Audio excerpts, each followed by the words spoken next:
حاضرین جمعہ، بزرگوں، نوجوان ساتھیوں، عزیز بچوں، اولا اس لازوال ہستی کی تعریف و توصیف، اس کی حمد و ثنا، اس کی بڑائی اور بزرگی اسی وحدہ لا شریک کے لیے لائق و زیبا ہے جو خالق کائنات ہے، مالک ارض و سماوات ہے۔ مختصر حمد و ثنا کے بعد بے شمار درود و سلام نازل ہو عموماً تمام انبیاء علیہ الصلوۃ والسلام پر، اور خصوصاً ہمارے آخری نبی جناب محمد الرسول اللہ صلی اللہ علیہ وسلم کے اوپر۔ اللہم صلی علی محمد وعلی آل محمد کما صلیت علی ابراہیم وعلی آل ابراہیم انک حمید مجید۔ اللہم بارک علی محمد وعلی آل محمد کما بارکت علی ابراہیم وعلی آل ابراہیم انک حمید مجید۔ حاضرین جمعہ، میں نے دوران خطبہ قرآن مقدس سورۃ التوبہ سے آیت نمبر 36-30 پر 6 نمبر آیت کی تلاوت کی ہے۔ انہی آیت کو سامنے رکھتے ہوئے اور مقتضائے حال پر مد نظر رکھتے ہوئے آج کا خطبہ جمعہ حرمت والے مہینے کی فضیلت کے تعلق سے ہوگا انشاءاللہ۔ اللہ تعالیٰ سے توقع ہوں کہ اللہ تعالیٰ مجھے صحیح اور حق بات کہنے کی توفیق دے، ساتھ ہی ہم سب کو اس پر عمل پیرا ہونے کی توفیق عطا فرمائے، آمین۔ حاضرین جمعہ، اللہ تعالیٰ کا ارشاد ہے ان عدت الشہور عند اللہ 12 شہرا فی کتاب اللہ، یقیناً مہینوں کی گنتی اللہ تعالیٰ کے نزدیک 12 ہیں، اس دن سے جس دن اللہ تعالیٰ نے آسمان اور زمین کو پیدا کیا۔ یوم خلق السماوات والارض منها 4 حرم، ان میں سے 4 مہینے حرمت والے ہیں۔ ذالک الدین القیم، اور یہ مضبوط دین ہے۔ فلا تظلموا فیہن انفسکم، تم اپنے نفس کے اوپر ظلم مت کرو۔ وقاتلوا المشرکین کافۃ کما یقاتلونکم کافۃ، اور تم مشرکوں سے ویسے ہی لڑو جیسا کہ وہ تمہارے ساتھ مل کر لڑتے ہیں۔ وَاعْلَمُوا أَنَّ اللَّهَ مَعَ الْمُتَّقِينَ، یقیناً اللہ تعالی متقیوں کو، ڈرنے والوں کو، پرہیزگاروں کو جانتا ہے۔ محترم حاضرین، یہ تھا اس آیت کا ترجمہ جس کو میں نے اپنے ٹاپک کے لیے اپنایا ہے۔ اس آیت کے اندر بہت ساری باتیں کہی گئی ہیں، لیکن تمام باتوں کے اوپر گفتگو نہیں ہو سکتی۔ جو میرا ٹاپک ہے حرمت والا مہینہ، اس تعلق سے گفتگو کروں گا۔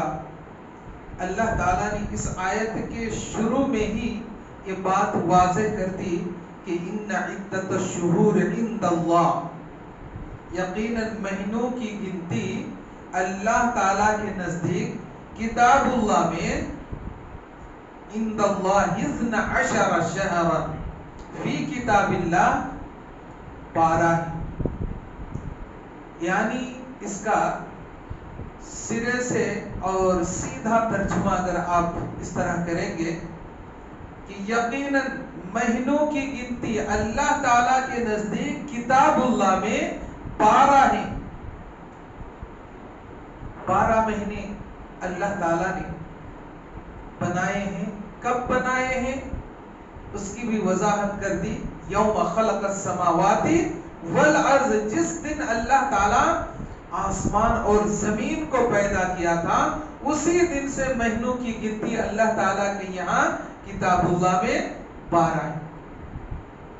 جیسے انگلش مہینے 12 ہوتے ہیں، ویسے ہی یہ عربک مہینے 12 ہی، لیکن یہ انگلش مہینہ بعد میں آیا، اور یہ عربک مہینہ اللہ تعالیٰ آسمان اور زمین کو جس دن پیدا کیا تھا اسی دن اس چیز کو بھی اللہ تعالیٰ نے پیدا کیا۔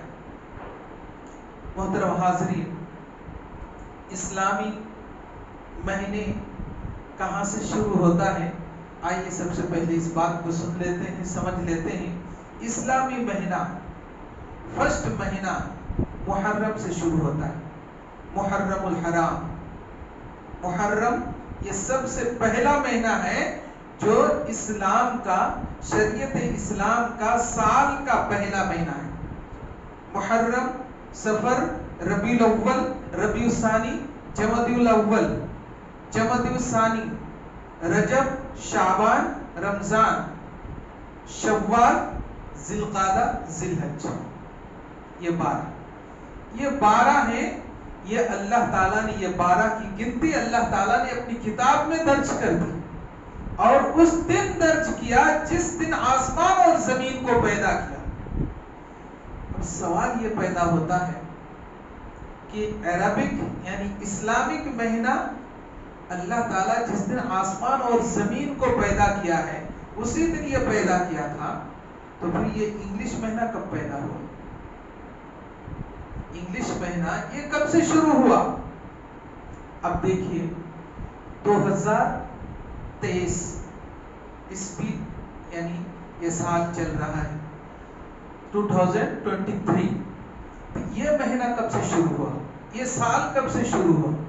یہ سال اس وقت شروع ہوا، اس وقت سے شروع ہوا جب حضرت عیسیٰ علیہ السلام کو جس دن دنیا سے زندہ آسمان پر اٹھا لیا گیا اس دن سے یہ تاریخ کی شروعات ہوئی۔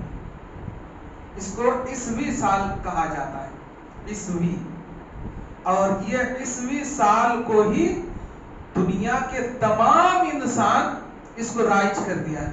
ہاں الا ماشاءاللہ جو اسلامی کنٹری ہے وہ عربک تاریخ کے حساب سے سیلری بھی دیتے ہیں، لکھتے بھی ہیں، پڑھتے بھی ہیں، لیکن اکثر و بیشتر یہ انگلش تاریخ کو ہی لوگ فالو کرتے ہیں، لیکن اپنی جو تاریخ ہے اس تاریخ کو بھلا دی۔ اور ایک تاریخ ہے ہجری، جو بورڈ میں یہ لکھا ہوا ہے، دیکھیے 1444 ہجری۔ یہ سال کب سے شروع ہوا؟ یہ سال نبی کریم صلی اللہ علیہ وسلم جو ہمارے آخری نبی ہیں، ہمارے آخری نبی جناب محمد الرسول اللہ صلی اللہ علیہ وسلم جس دن مکہ سے مدینہ ہجرت کر کے گئے تھے اس دن سے یہ تاریخ شروع ہوئی۔ آج 5 ذی القعدہ ہے، ذی القعدہ مہینے کی 5 تاریخ ہے، تو مہینے کے حساب سے ذی القعدہ مہینہ، تو ذی القعدہ مہینہ، ذی القعدہ، ذی الحج، یعنی یہ 11واں مہینہ ہے اسلامی تاریخ کے حساب سے۔ یہ ذی القعدہ 11واں مہینہ ہے، اس کے بعد ذی الحج یہ آخری مہینہ ہے اسلامی تاریخ کا، یہ آخری مہینہ ہے ذی الحج، اس کے بعد پھر محرم شروع ہو جاتا، یعنی سال کا پہلا مہینہ۔ تو اگر اس حساب سے اگر یہ لیا جائے تو تاریخ آج 5 تاریخ 11واں مہینہ 1444 ہے۔ یہ تاریخ اسلامی تاریخ ایسا لکھا جاتا ہے، 5 تاریخ 11 مہینہ 1444 سال، جس کو ہجری کے نام سے جانا جاتا ہے۔ تو یہ ہجری سال، اور ہم لوگ جو ہمارے بچے یعنی ہر چھوٹے بڑے جو لکھتے ہیں، ڈیٹ لکھتے ہیں، وہ عیسوی تاریخ، لیکن یہ عیسوی تاریخ ہو یہ بعد میں آیا، لیکن اسلامک تاریخ اللہ تعالیٰ نے آسمان اور زمین کی پیدائش کے دن ہی اللہ تعالیٰ نے پیدا کیا ہے، اور اسی کو ہمیں فالو کرنا چاہیے۔ تو اللہ تعالیٰ نے یہ بات کہنے کے بعد یہ کہا کہ منہا اربعۃ حرم، 12 مہینے تو ہم نے پیدا کر دیا ہے، لیکن 12 مہینوں میں سے 4 مہینہ، منہا ان میں سے، اربعۃ یہ 4 مہینے، اربعۃ حرم 4 مہینے حرمت والے، وہ 4 مہینے حرمت والے کون کون سے؟ نمبر 1 جو ہم اور آپ جس مہینے سے گزر رہے ہیں یہ حرمت والا مہینہ ہے، ذی القعدہ، اس کے بعد والا ذی الحج جو قربانی کا مہینہ ہے، اس کے بعد والا پھر محرم یعنی سال کا پہلا مہینہ، ذی القعدہ، ذی الحج، محرم، یہ یعنی کنٹینیو یہ 3 مہینے۔ اس کے بعد بیچ میں اور ایک آتا ہے رجب کا مہینہ۔ یہ 4 مہینے ہیں جو حرمت والے ہیں، اور اس کی عظمت، حرمت اور فضیلت اللہ تعالیٰ نے اپنی کلام پاک میں اس کی وضاحت کی ہے۔ اب یہاں پر ایک بات سمجھنے کی ضرورت ہے کہ اللہ تعالیٰ 12 مہینے پیدا کیے، 12 مہینوں میں سے 4 مہینے کو حرمت والا، فضیلت والا اور مقام و مرتبہ والا کیوں پیدا کیا، کیوں بنایا، اس کی وضاحت کیا ہے؟ اور وہ بھی میں سے لگاتار 3 مہینے پیدر پڑے، اس کے بعد بیچ میں 1 مہینہ کو لیا۔ جس طرح کنٹینیو 3 مہینے کے لیے ذی القعدہ، ذی الحج اور محرم لیا، تو محرم کے بعد سفر کو لے لینا تھا، لیکن بیچ میں رجب کو کیوں لیا؟ اس کی وضاحت کیا ہے؟ آئیے اس بات کو سنیں گے، کیونکہ ایسی بات بہت کم ہوتی ہے، اس بات کو سمجھنے کی ضرورت ہے۔ دیکھیے ذی القعدہ، ذی القعدہ اس لیے لیا گیا، یہ 4 مہینے چاہے مسلمان ہو یا غیر مسلمان، یعنی اسلام آنے کے بعد اور اسلام سے پہلے جو زمانے جہالت کہتے ہیں، اس زمانے میں بھی یہ 4 مہینوں کی بڑی عزت و اکرام کیا کرتے تھے لوگ، چاہے وہ زمانے جاہلیت کے لوگ ہی کیوں نہ ہو۔ اس کا احترام ہر انسان کے دل و دماغ میں تھا، یعنی لوگ کتنوں بھی لڑائی جھگڑا قتل و غارت کر لے، لیکن جیسے ہی یہ مہینہ آتا، ذی القعدہ مہینہ، ذی الحج اور محرم اور رجب کا مہینہ، تو لوگ لڑائی بند کر دیتے تھے، لوگ اس کی تعظیم کی بنیاد پر لڑائی بند کر دیتے، اگر قصاص بھی لینا ہوتا تو بھی اس کو بند کر دیتے تھے، بعد میں لے لیتے تھے۔ یہ آیت اور یہ مہینے اللہ تعالیٰ نے عظمت اور حرمت والا کیوں بنایا، اور یہ کنٹینیو یہ 3 مہینوں کو کیوں کیا؟ تو پہلی بات ذی القعدہ، ذی القعدہ میں اللہ تعالیٰ نے اس کو حرمت والا اس لیے بنایا، لوگوں کے دل و دماغ میں اس کی قدر اس لیے ہونی چاہیے کیونکہ یہ ذی القعدہ کے بعد ذی الحجہ کا مہینہ ہے۔ اب ذی الحجہ میں سال کے 12 مہینے میں سے 1 مہینہ ذی الحجہ کا ہی مہینہ ہے، جس میں لوگ حج بیت اللہ کرنے کے لیے جاتے ہیں، حج پڑھنے کے لیے جاتے ہیں۔ تو حج پڑھنے کے لیے دنیا کے کونے کونے سے لوگ وہاں پر حاضر ہوتے ہیں۔ تو اچانک تو لوگ بڑھیا بستر باندھ کر کے نکل نہیں جاتے، بلکہ اس کی تیاری 2 3 4 مہینہ 6 مہینہ پہلے سے ہی اس کی تیاری شروع کر دیتے ہیں، روپے پیسے سے لے کر کے، کاغذی اعتبار سے لے کر کے، اور سفر کے دیگر اخراجات سے لے کر کے، یہ تمام چیزیں یعنی 4 5 مہینہ 6 مہینہ پہلے سے ہی لوگ اس کی تیاری شروع کر دیتے ہیں۔ تو اسلام کے اندر اللہ تعالیٰ نے یہ ذی القعدہ مہینے کو لیا تاکہ لوگ لڑائی جھگڑا، آپس میں تنازع، یہ سب چھوڑ کر کے حج بیت اللہ کے لیے جائیں گے تو اس سے پہلے لوگ لڑائی جھگڑا چھوڑ دیں اور اس کی تیاری کے لیے لگ جائیں۔ اس لیے اس مہینے کو حرمت والا بنایا تاکہ لوگ لڑائی جھگڑا چھوڑ دیں اور تیاری میں لگ جائیں، کس کی؟ حج بیت اللہ میں جانے کے لیے۔ اس بات کو، اس تفسیر کو کئی مفسرین نے لکھا ہے۔ اب اس کے بعد ذی الحجہ کا مہینہ آتا ہے۔ ذی الحجہ کے مہینے میں کیوں اللہ تعالیٰ نے اس مہینے کو کیوں عظمت والا بنایا؟ کیوں اس میں لڑائی جھگڑا کرنے کو منع فرمایا؟ اس لیے منع فرمایا، اگر اس مہینے میں یعنی ذی الحجہ کے مہینے میں لڑائی جھگڑا اگر شروع رکھتے تو لوگ پھر حج کیسے پڑھتے؟ لوگ حج نہیں پڑھ سکتے جب آپس میں تنازع ہو، آپس میں خلفشار ہو، آپس میں ایک دوسرے سے لڑائی جھگڑا اور ایک دوسرے کے خون کے پیاسے ہو، تو لوگ پھر سکون سے کیسے جو ہے نا حج بیت اللہ کر سکتے ہیں؟ اس لیے سکون سے حج بیت اللہ کرنے کے لیے اللہ تعالیٰ نے ذی الحج کا مہینہ بھی دیا، تاکہ لوگ یعنی بغیر ٹینشن کے، بلا فکر، بالکل آرام اور سکون کے ساتھ جا کر کے حج بیت اللہ پڑھ کر کے۔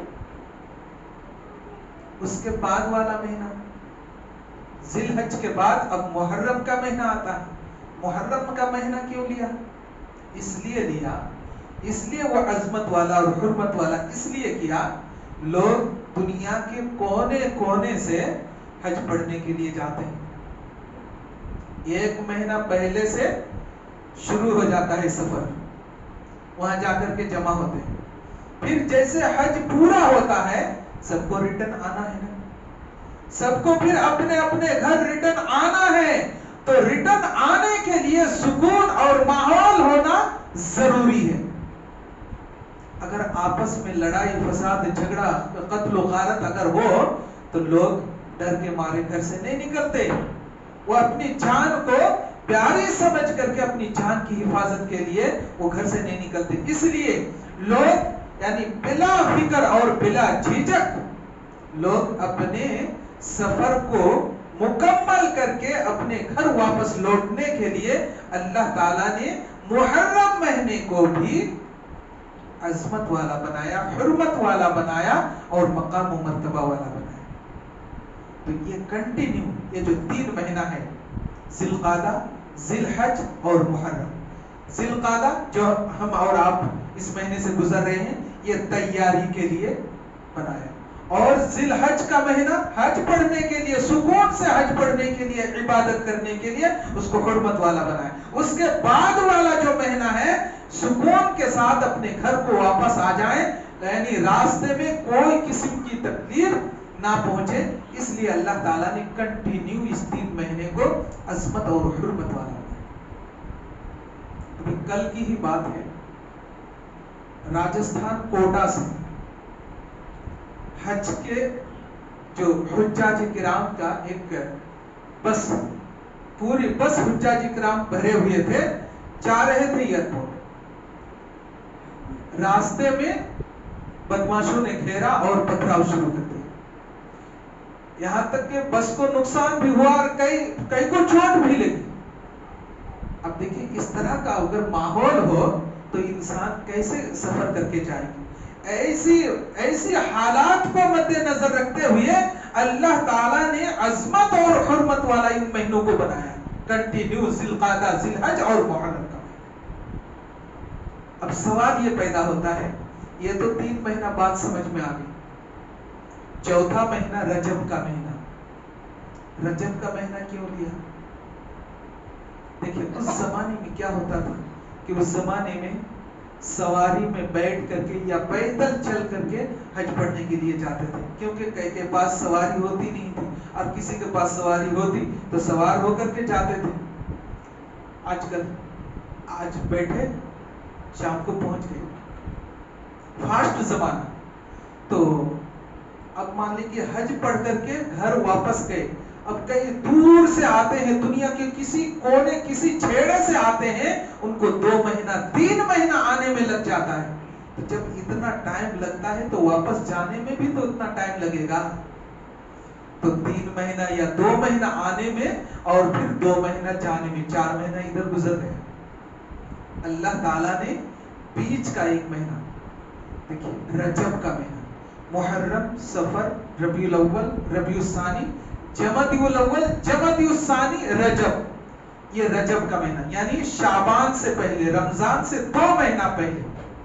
اس مہینے کو کیوں لیا؟ اس کی وضاحت اور اس کا جو اس کی حکمت ہے وہ یہ ہے کہ جو دور دراز سے حج پڑھنے کے لیے آئے تھے، اتنا وقت جو ہے نا اس کا گزرا، اب پھر وہ عمرہ کرنے کے لیے اگر آنا چاہیں تو اتنا وقت تو چاہیے نا، اس لیے بیچ میں کتنا یعنی محرم، صفر، ربیع الاول، ربیع الثانی، جمادی الاول، جمادی الثانی، جمادی الثانی یعنی 5 مہینے کا ڈسٹینس رکھا تاکہ آنے اور جانے میں کوئی تکلیف نہ ہو. یعنی سفر کے لیے آئے اور سفر ہو کر کے مکمل ہو کر کے حج پڑھ کر کے گھر واپس چلے گئے، یعنی جانے کے بعد پھر کچھ دن ریسٹ لیے اور پھر وہ اگر عمرہ کرنے کے لیے آنا چاہیں تو پھر وہ آ جائیں. اس لیے اللہ تعالیٰ نے بیچ میں رجب کا مہینہ اس کو حرمت والا قرار دیا تاکہ راستے میں ہو یا کہیں بھی ہو کوئی لڑائی جھگڑا فساد قتل و غارت خون ریزی ان تمام چیزوں سے لوگ باز رہیں گے تو لوگ بلا خوف بلا ڈر وہ اپنے سفر کو جاری رکھیں گے. یہ ہے یہ حکمت. 4 مہینے کی جو حکمت ہے اللہ تعالیٰ نے اسی حکمت کی بنیاد پر یہ 4 مہینوں کو اللہ تعالیٰ نے عظمت والا قرار دیا ہے، حرمت والا قرار دیا ہے تاکہ لوگ آرام کے ساتھ سکون کے ساتھ حج بیت اللہ پڑھ کر کے آ سکیں. یہی وہ مہینہ ہے ہم اور آپ گزرے. ایک حدیث سن لیتے ہیں، بڑی پیاری حدیث ہے.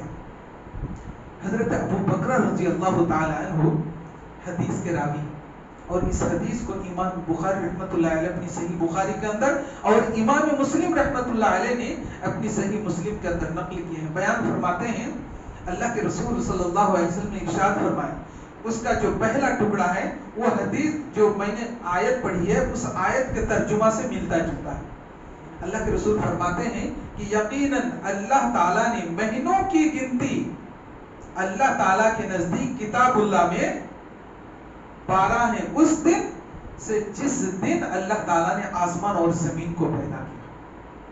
یہ کہنے کے بعد اللہ کے رسول صلی اللہ علیہ وسلم مہینوں کی گنتی بتا دیتے ہیں اور ان میں سے 4 مہینے حرمت والے بتاتے ہیں، یعنی ذی القعدہ، ذی الحج، محرم اور رجب. اس کے بعد اللہ کے رسول صلی اللہ علیہ وسلم سوال پوچھتے ہیں، اے میرے ساتھیو بتاؤ یہ کون سا مہینہ ہے؟ اللہ کے رسول پوچھ رہے اپنے ساتھیوں سے یہ کون سا مہینہ ہے. جب اللہ کے رسول صلی اللہ علیہ وسلم کوئی سوال پوچھتے تو صحابہ اکرام کا ایک معمول تھا کہ جاننے کے باوجود کئی مرتبہ جواب نہیں دیتے. کیوں؟ اس لیے کہ اللہ کے رسول صلی اللہ علیہ وسلم کے زبان مبارک سے اس کا جواب سننے کے لیے یا پھر کہیں اضافی سوال کا جواب اللہ کے رسول دے دے، اس لیے اللہ کے رسول کے سوال کے جواب میں یہ کہتے تھے کہ اللہ اور ان کے رسول ہی زیادہ جانتے ہیں. یہاں بھی سوال ہوا کہ بتاؤ یہ کون سا مہینہ ہے؟ تو صحابہ اکرام نے کہا اللہ اور ان کے رسول ہی زیادہ جانتے ہیں. یہاں تک کہ راوی حدیث بیان کرتے ہیں اللہ کے رسول خاموش ہو گئے. صحابہ اکرام دل ہی دل میں سوچنے لگے کہ شاید اللہ کے رسول اب اس مہینے کا نام چینج کر کے ہی بولیں گے، بدل کر کے ہی بولیں گے، کوئی دوسرا نام بولیں گے. تھوڑی دیر کے بعد کہتے ہیں کیا یہ ذی القعدہ کا مہینہ نہیں ہے، یعنی حرمت والا مہینہ نہیں ہے؟ تو صحابہ اکرام نے سارے صحابہ اکرام نے کہا کہ کیوں نہیں اللہ کے رسول، یقیناً یہ حرمت والا مہینہ ہے. پھر دوسرا سوال ہوتا ہے بتاؤ یہ کون سا شہر ہے؟ سب جانتے ہیں، مدینہ شہر میں رہ کر کے کیوں نہیں جانتے؟ بچہ بچہ جانیں گے، لیکن جاننے کے باوجود بھی کہتے ہیں اللہ اور ان کے رسول ہی زیادہ جانتے. اب مان لیجئے ہم یہ وجے واڑہ میں رہ رہے ہیں، ہمیں اگر کوئی پوچھے یہ کون سا شہر ہے تو ہم نہیں بتائیں گے، لیکن جاننے کے باوجود بھی اللہ کے رسول صلی اللہ علیہ وسلم سے کہتے ہیں کہ اللہ اور ان کے رسول ہی زیادہ جانتے ہیں. اس کا مطلب یہ اللہ کے رسول کی زبان مبارک سے وہ جاننا چاہتے ہیں، سننا چاہتے ہیں.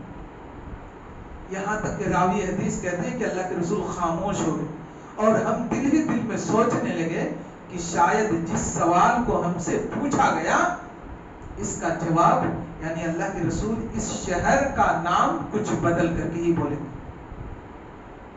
تھوڑی دیر کے بعد اللہ کے رسول جواب دیتے ہیں کیا یہ شہر مدینہ نہیں ہے؟ کیا یہ شہر مدینہ نہیں ہے؟ تو سارے صحابہ اکرام نے کہا کہ اللہ کے رسول کیوں نہیں، یقیناً یہ شہر مدینہ ہے۔ پھر پوچھتے ہیں تیسرا سوال، یہ کون سا دن ہے؟ تینوں سوال کا جواب معلوم تھا، لیکن ایک سوال کا بھی جواب نہیں دے رہے۔ پوچھ رہے ہیں کہ یہ کون سا دن ہے؟ پھر خاموش ہو جاتے ہیں، کہتے ہیں کہ اللہ اور ان کے رسول ہی زیادہ جانتے ہیں۔ اللہ کے رسول تھوڑی دیر کے لیے خاموش ہو جاتے ہیں۔ صحابہ اکرام کہتے ہیں ہم دل ہی دل میں سوچنے لگے کہ شاید اللہ کے رسول اس دن کو بھی بدل کر کے کچھ اور نام دے ڈالیں۔ تھوڑی دیر کے بعد اللہ کے رسول صلی اللہ علیہ وسلم جواب دیتے ہیں کیا یہ یوم النحر نہیں ہے؟ یعنی قربانی کا دن نہیں ہے؟ اللہ کے رسول صلی اللہ علیہ وسلم کے اس جواب پر سارے صحابہ اکرام نے کہا کہ اللہ کے رسول کیوں نہیں، یہ یوم النحر ہے، یقیناً یہ یوم النحر ہے، یعنی قربانی کا دن ہے۔ یہ تینوں سوال و جواب ہونے کے بعد اللہ کے رسول صلی اللہ علیہ وسلم ارشاد فرماتے ہیں کہ یقیناً تمہاری جان، تمہارا مال، تمہاری عزت ویسے ہی حرام ہے جیسا کہ ان مہینوں میں، جیسا کہ حرمت والے مہینے کی عزت اور اکرام اور تہذیب اور تمدن اور ان کا مقام و مرتبہ ہے۔ یعنی اللہ کے رسول صلی اللہ علیہ وسلم یہ کہنا چاہتے ہیں کہ جس طرح ان مہینوں میں لڑائی جھگڑا، قتل و غارت، فتنہ فساد، ظلم، تشدد یہ سارا منع ہے، ویسے ہی ان مہینوں کے اندر تمہارے جانوں کے اوپر ظلم کرنا، تمہاری عزت اور تمہاری جان اور تمہارے مال کی عزت اور احترام ویسے ہی ہے جیسے کہ ان مہینوں کی عزت و احترام۔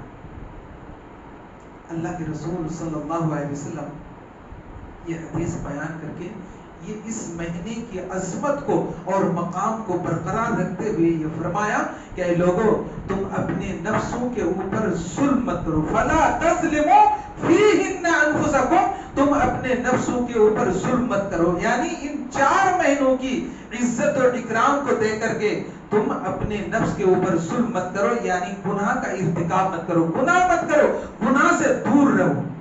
فلا تظلموا فیہن انفسکم وقاتلوا المشرکین کافۃ کما یقاتلونکم کافۃ، اور تم مشرکوں سے ویسے ہی لڑو جیسا کہ مشرک لوگ تمام ساتھ ہو جاتے ہیں، مل جاتے ہیں۔ ان لوگوں کی جو یونٹی ہے، یعنی کچھ اگر ہو جائے تو سارے نکل آتے ہیں، ایک ساتھ ہو جاتے ہیں، لیکن ہم مسلمانوں کے اندر یہ نہیں، یعنی ٹانگ کھینچنے والے، وہ مر رہا ہے مرنے دو، کون جائے گا، ایسی بات ہے۔ لیکن غیر کے اندر یہ نہیں، اللہ تعالیٰ یہ حکم دیا کہ وقاتلوا المشرکین کافۃ کما یقاتلونکم کافۃ، اے لوگو تم مشرکوں کے ساتھ ویسا ہی مقابلہ کرو جیسا کہ وہ لوگ تمام مل کر تم سے لڑتے۔ اگر وہ تم سے لڑنے کے لیے آئے تو تم سب مل کر ان کا دفاع کرو۔ قرآن کو سمجھیں، یعنی کافر لوگ اگر تمہارے اوپر حملہ کرتے ہو تو تم سب مل کر کے ان کا دفاع کرو۔ لیکن اسلام یہ نہیں کہا کہ تم کافروں کے اوپر حملہ کرو، اگر وہ حملہ تمہارے اوپر کرتے ہیں تو تم ان کا مقابلہ کرو، اور اگر نہیں کرتے ہیں تو کوئی بات نہیں۔ یہ اسلام سکھاتا ہے۔ لوگ کہتے ہیں جہاد کرنے کی بات، جہاد کہیں اسلام کے اندر اس طرح پہل نہیں کیا۔ اگر وہ ظلم زیادتی کیا ہے تب اس کا مقابلہ کرنے کا حکم دیا۔ آپ قرآن چھان لیجئے، آپ حدیث کو چھان لیجئے، کہیں بھی اس طرح نہیں لکھا ہوا ملے گا یا کوئی حدیث نہیں ملے گی کہ اللہ تعالیٰ نے پہلے حکم دیا ہے کہ اسے مارو، اسے قتل کرو، اس کو خون کرو، ایسا کہیں نہیں کہا، بلکہ یہ کہا ہے کہ وہ تمہارے اوپر اگر ظلم و زیادتی کرتے ہو، وہ تمہارے اوپر حملہ ور ہو تو تم اس کا دفاع کرو، ان کا مقابلہ کرو۔ اگر تمہاری عزت و آبرو کے اوپر، تمہارے مال کے اوپر، تمہاری جان کے اوپر کوئی اگر حملہ کرتے ہو تو عزت، آبرو اور جان اور مال کی حفاظت کرنے کا حکم دیا۔ اور تو اللہ کے رسول صلی اللہ علیہ وسلم ارشاد فرماتے ہیں کہ اگر تمہارے گھر کے اندر کوئی ظالم، کوئی چور گھس جائے، کوئی مال چوری کرنے کے لیے، مال چوری کرنے کے لیے ایک چور گھس گیا، تو کیا آپ دیکھ کر کے چھپ جائیں گے؟ اللہ کے رسول صلی اللہ علیہ وسلم کہتے ہیں کہ تم اپنی جان کی بھی حفاظت کرو، اپنے مال کی بھی حفاظت کرو اور اپنی عزت کی بھی حفاظت کرو۔ صحابہ اکرام نے پوچھ لیا، اللہ کے رسول، چور چوری کرنے کے لیے آیا، ہم نے اپنے جان اور مال کی حفاظت کرتے ہوئے ہم نے چور کے سامنے مقابلہ کے لیے ڈٹ کے کھڑا ہو گیا، اگر چور ہمیں مار دے تو؟ چور ڈاکو کے پاس ہتھیار ہوتا ہے، وہ اگر ٹھائی ٹھائی مار دے تو میرا کیا ہوگا؟ یعنی میرا ٹھکانہ کہاں ہوگا؟ بولے تم جنت میں جاؤ گے، تم جنت میں جاؤ گے۔ کیوں؟ اس لیے کہ اللہ کے رسول صلی اللہ علیہ وسلم اور اللہ تعالیٰ بذات خود اپنی جان، اپنی مال، اپنی عزت و آبرو کی حفاظت کرنے کا حکم دیا۔ تم اپنی جان اور مال کی حفاظت کے لیے مقابلہ کے لیے گئے، تمہیں مار دیا، تم جنت میں جاؤ۔ دوسرا سوال ریورس میں کہا کہ اللہ کے رسول، چور گھس آیا، ڈاکو گھس آیا، اپنی جان اور مال کی حفاظت کے لیے جب ہم کھڑے ہو گئے، آپس میں لڑ پڑے، سامنے ایک دو انسان لڑ رہے ہوں، کوئی تو کسی کے اوپر حاوی ہو جاتا ہے۔ مثال کے طور پر میں چور کے اوپر حاوی ہو گیا، میں نے اسے مار دیا، وہ کہاں جائے گا؟ بولے وہ سیدھا جہنم جائے گا۔ کیوں؟ اس لیے کہ کسی کی جان، کسی کا مال اور کسی کی عزت و آبرو کے اوپر حملہ کرنا حرام قرار دیا۔ کل المسلم حرام دمہ وعرضہ ومالہ، مسلم شریف کی روایت ہے کہ مسلمانوں کا مسلمانوں پر حرام ہے اس کا مال، اس کی عزت اور اس کی آبرو۔ کل المسلم حرام دمہ، دم کے معنی ہوتا ہے خون، دمہ اس کا خون، یعنی آپ نے کسی کو قتل کر دیا، ناحق قتل کر دیا تو یہ چیز حرام ہے۔ وعرضہ، اور کسی کی عزت کے اوپر حملہ کرنا یہ بھی حرام ہے۔ ومالہ، اور کسی کا مال آپ نے ہڑپ لیا، چاقو دکھا کر، گن دکھا کر آپ نے کسی کا مال چھین لیا، کسی کا مال ہڑپ لیا یا دادا گیری میں ہڑپ لیے، یہ مال آپ کے لیے حرام۔ تو اپنی مال، اپنی عزت و آبرو اور اپنی جان کی حفاظت کرنے کا حکم دیا۔ تو اللہ کے رسول صلی اللہ علیہ وسلم نے اس حدیث کے اندر یہ کہا کہ اپنی جان اور مال کی حفاظت کرتے ہوئے آپ نے چور کے ساتھ، ڈاکو کے ساتھ مقابلہ کیا اور مقابلہ کرتے ہوئے آپ نے اسے مار دیا تو اس کا ٹھکانہ جہنم۔ تو محترم سامعین، اپنی جان اور مال کی حفاظت کرنے کا حکم دیا ہے، اور یہ حرمت والا مہینہ ہے۔ اس حرمت والے مہینے میں اللہ تعالیٰ کے ساتھ ظلم کرنا منع ہے۔ یہ ایسا نہیں کہ ان مہینوں کے اندر ہی منع ہے، باقی اور مہینوں میں نہیں۔ اس کی عظمت اور مقام کو دیکھ کر کے اللہ کے رسول صلی اللہ علیہ وسلم نے ارشاد فرمایا، لہٰذا ہم اپنے نفس کے اوپر ظلم نہ کریں، گناہ کا ارتکاب نہ کریں، اور سامنے جو مہینہ آ رہا ہے اس کی تیاری کریں، اس کے حج کے لیے اور قربانی کے لیے، کیونکہ سب سے بڑی عبادت ہے جو سامنے مہینہ آ رہا ہے، وہ سب سے بڑی عبادت، اس میں جانی بھی عبادت، مالی بھی عبادت ہے۔ اور اس میں کیونکہ ایک تو حج، اس مہینے میں حج پڑھا جاتا ہے، قربانی کیا جاتا ہے، اور قربانی میں جان بھی لگتا ہے، مال بھی لگتا ہے، اس لیے بہت بڑی عبادت ہے۔ اس کی تیاری کے لیے اللہ کے رسول صلی اللہ علیہ وسلم نے حکم دیا، لہٰذا اس کی تیاری کریں۔ اس لیے اللہ تعالیٰ نے اپنے کلام پاک میں ارشاد فرمایا، فَلَا تَظْلِمُوا أَنفُسَكُمْ، کہ تم اپنے نفس کے اوپر ظلم مت کرو، وقاتلوا المشرکین کافۃ کما یقاتلونکم کافۃ وَاعْلَمُوا أَنَّ اللَّهَ مَعَ الْمُتَّقِينَ. اور اللہ تعالیٰ جانتا ہے کہ متقی کون ہے، پرہیزگار کون ہے. اللہ تعالیٰ سب کچھ جانتا ہے. ہمارے دل کا مالک اللہ تعالیٰ ہے. ہم کس نیت سے عبادت کرتے ہیں یا کریں گے وہ ساری چیزوں کو اللہ تعالیٰ جانتا ہے. لہذا جو سامنے والا مہینہ آنے والا ہے اس کی قربانی کی تیاری کے لیے ابھی سے لگ جائیں، جٹ جائیں، لیکن اخلاص اور للہیت کو دل میں بٹھا کر کے آپ وہ کام کیجیے گا، قربانی کیجیے گا یا قربانی کا جانور خریدیے گا. اللہ تعالیٰ سے دعا گو کہ اللہ تعالیٰ ہم سب کو کہی ہوئی باتوں کے اوپر عمل کی توفیق عطا فرمائے. یا اللہ ہم نے جتنی بھی باتیں کہی ہے ان تمام باتوں کے اوپر غور و فکر